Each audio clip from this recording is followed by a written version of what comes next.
L'ancien chef de l'exécutif japonais, Shinzo Abe, prononçait un discours en fin de matinée près d'une gare à Nara lors d'un rassemblement de campagne en vue des élections sénatoriales de dimanche, lorsque des coups de feu ont été entendus.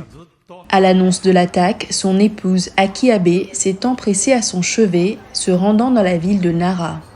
Selon le docteur Fukushima, professeur de médecine d'urgence à l'hôpital universitaire de Nara, M. Abe est arrivé à l'hôpital en arrêt cardio-respiratoire, un terme indiquant l'absence de signes de vie. Il a donné des précisions sur les blessures de Shinzo Abe.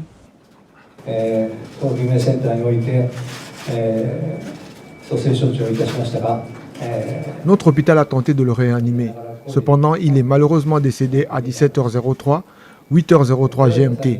Lorsqu'il est arrivé, il avait 2 blessures par balle dans le cou. Il ne montrait aucun signe de vie, probablement à cause des dommages causés à ses principaux vaisseaux sanguins et à son cœur.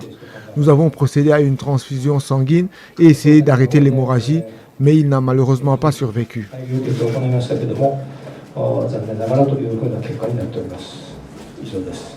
Lors d'un point presse, ému, le Premier ministre japonais, Fumio Kishida, s'est prononcé sur cet acte qui a visé son ancien mentor politique. C'est un acte barbare en pleine campagne électorale qui est la base de la démocratie et c'est absolument impardonnable. Je le condamne avec les mots les plus sévères. Au Japon, la stupeur est grande. Choqués, les habitants n'arrivent pas à y croire. Dans le monde, les réactions et les hommages affluent.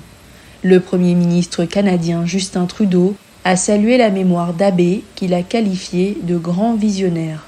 Le secrétaire d'État américain Anthony Blinken a déclaré que c'est un moment très triste. À Moscou, le président Vladimir Poutine a déploré une perte irréparable.